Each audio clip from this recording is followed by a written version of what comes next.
Hello everybody, welcome back to my channel. So this week we are still talking about social health, and we're going to talk about 5 things that men should not say to women in the relationship. Now again, as I told the ladies last week in the video 5 things women shouldn't say to men, these videos are more so for people who are in relationships. These are not your generic every day walking down the street, which you shouldn't say to women, which you shouldn't say to men. These are when you are in relationships. So we're going to get started today with the 5 things that men should not say to women in relationships.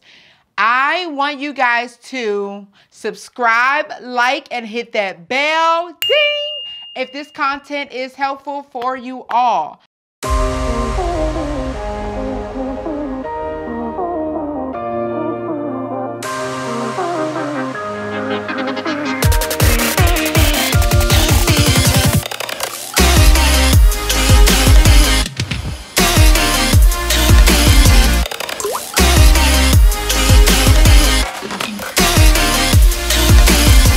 Let's get to it. All right. Number 1, men shouldn't say to their women, "You're overreacting." Okay, fellas, listen. If you say this, you might as well be screaming, "I didn't do anything," or "What I did was justified, so chill." Either way, not good if you want effective communication and you want her to actually hear what it is that you're saying, and you want her to be able to perceive and sit down and talk about, or even take in consideration your point of view. All right, so here's the thing. I need you guys to be an investigator, not an instigator. All right, so is she overreacting? Probably, especially in comparison to how you would react, right? But I need you not to gaslight her, right? Don't make her feel like she's crazy for reacting. Now, is her overreacting wrong? Yes. However, I need you not to dismiss the fact that she's reacting to something, right? The key word here is reacting. All right. Investigate and listen to her. You will find out what the tipping point was for her. Just listen, ask questions, and ask her what her thoughts are on resolving the issue for the future is. All right. So you guys draw up the play, and from there, it's a read and react drill. All right. Tip number 2, never talk about her family or friends. Listen. She probably knows her family is a whole handful or a bucket full. However, she just wants your love and support. She will figure out how she needs to deal with her family, or maybe you guys can do it together. All right, so what you want to do is go all sensitive on her, right? And say something like, "I see your sister doesn't give you the benefit of the doubt. That must be hard for you." And see how she responds, right? So what you want to do is seem more supportive, even though you feel like they are a whole basket case or a whole bucket full. You want to come off as supportive. You want to come off as loving, and you want her to be able to talk to you about these things. So don't come full force talking about her family, expecting her to then open up to you and express her needs and wants in that area. All right. So number 3. I knew you knew this one was coming. If you didn't, let me tell you, do not ask her, "Is it that time of the month again?" Don't insinuate. "Oh, I know it's that time of the month." Don't insinuate. Don't ask, right? As a matter of fact, duck if you're asking this question, okay? This isn't a fruitful conversation, all right? So what you want to do is gain her heart. And are you gonna get bees with vinegar? Absolutely not. So choose whether you want to be right or you want to rectify, okay? So now it may be that time of the month, right? But what would it help you in asking her that, right? Or even mentioning that? It's not going to help you. It's not going to be fruitful, all right? All right, guys, a better question would be, "Babe, I noticed that you're stressed out. How can I serve you? A foot rub, a bath, quiet time without the kids? What is your need?" Remember, Your goal is to gain her heart and have her at ease, not stress her out and have her displeased. All right, guys, number 4, don't ask her this. Or don't say this, rather. I don't know why you're getting so emotional or all emotional. Again, I'm trying to help you fellas out. Again, if you don't know, you better ask somebody, baby, right? And that somebody might be her, because saying this statement is not going to get you anywhere. Now, fellas, I get it. Sometimes asking can open up a whole can of worms that you don't want to address at that time. I get that.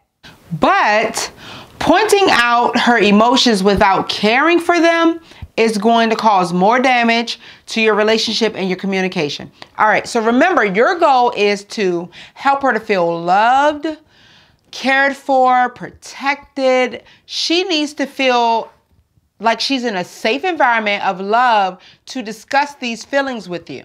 All right? Tip number 5. One thing you do not want to say to her is, you will get over it or get over it. This is a slap in the face after a punch in the stomach. All right? So this is like the overreacting one. Whatever she needs to get over was probably something that was hurtful and needs to be addressed. So you don't want to say, get over it, because then what you're saying is that your feelings are not important, and that it's something that we don't even need to address because you aren't valued. Now, I know that you aren't meaning to say that, but that's what you're saying if you make this statement. So, you know, she's left feeling unloved, uncared for, unprotected, and then you say, get over it. So try something like, I know that you're hurt. Let's talk about that. Or at least try to explore her feelings, because saying to her, get over it, is dismissing her feelings. I know that I said that I was going to give you 5 tips, right? Or 5 things you do not say to your wife or your girlfriend or your girl, however you want to put it. But I'm going to give you guys some bonuses because I gave the ladies some bonuses. Bonus number 1. You never want to say, I love you in a disagreement. Wait. Don't turn it off. I know what you're thinking. Like, how is she going to tell me I can't say I love you to my girl? Like, what is she talking about? Listen, guys, I am a licensed clinical social worker. I am a therapist. I am a life coach.